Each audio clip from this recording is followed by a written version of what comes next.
Hello everybody and welcome back to the Survival Chances Slim Summary Series. This episode covering cycles 121 through 140. So, what did we get done in the past 20 cycles of our maximum difficulty, oxygen not included, let's play?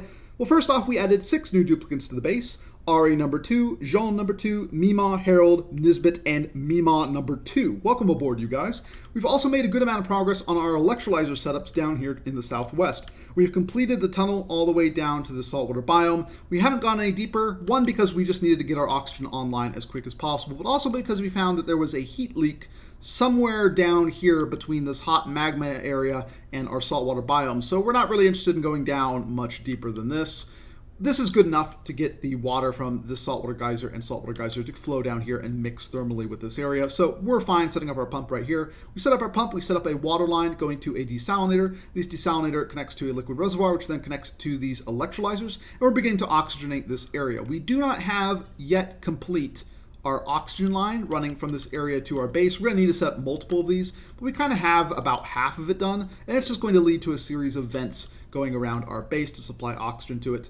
We have completed, of course, the power system for all this. So we have our heavy watt wire going all the way from our power grid up here, down through here, and all the way down to our pumps and our electrolyzers. So that's all set up. We're also going to continue building this out, setting up more electrolyzers. And then we're going to set up a little sort of gas pump scoop at the top to pick up all this hydrogen that's floating to the top of the room and feed it into some hydrogen generators, which will also help with our power system. Speaking of our power system, we've also taken a lot of the hydrogen that we had stored up here and run it through some hydrogen generators. So we took this little hydrogen filtration system that we had at the top of our base, and once these storage areas filled up, it was determined that it was time to set up some hydrogen generators, and we've burned all that hydrogen through these hydrogen generators at this point. This is, of course, connected up to our power grid. Fairly standard, just hydrogen line running from our storage that we have over here down to these hydrogen generators. Pretty simple, but power is going to be a major thing going forward. We're going to need to have a lot of answers to it, particularly now that our natural gas geyser has gone dormant again. So every time this goes dormant, we start running into some power issues.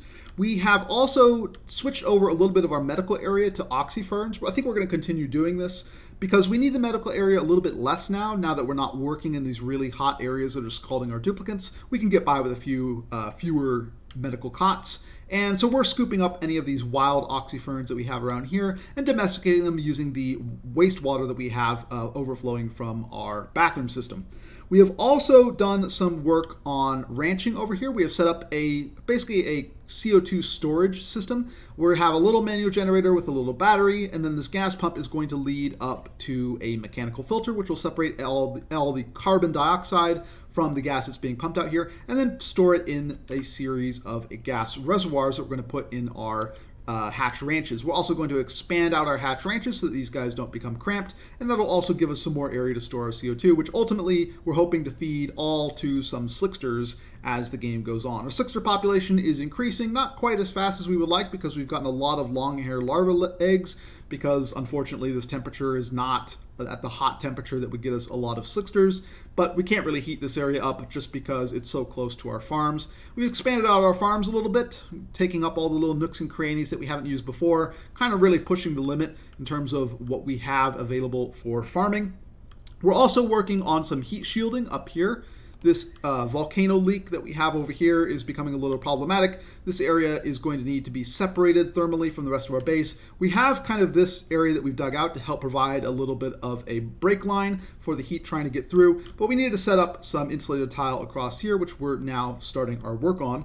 We also have done a little bit of research. Ultimately, we want to get to a cooling solution for our base, which is going to have a thermal aquatuner, a steam turbine, and a variety of other components. And so we have taken out Jukebot and replaced him with a supercomputer and a research station, and we're beginning to get some research done. We haven't quite completed liquid tuning, but we are working on steam turbines and renewable energy. We have smelting to get ourselves some steel. We have this, which we just needed to reach steam turbines with. And basically all the components that we're going to need, including plastic manufacturing, we're now starting to research so that we can get our steam turbines online, probably right after we get a couple oxygen lines going from our electrolyzer room to our base. Our cooling solution is going to take not very much more power than what we currently are using. Each of these ice makers is about 60 watts, assuming it runs more or less the whole time. And so if we replaced all these ice makers with a thermal aquatuner, which is dumping heat into an area where it's going to be deleted by a steam turbine, then we're actually not really costing ourselves much more in the way of power. The main reason we need a lot more power is just because we're short on it anytime this natural gas geyser is dormant. So we're going to have to pay a lot of attention to keeping our power system up and running. And that's basically it. 6 new duplicates. The electrolyzer room is continuing its progress. We set up some hydrogen generators to burn off any hydrogen that we filter from the top of our base. We are replacing some of our medical facilities with more oxyfern farms.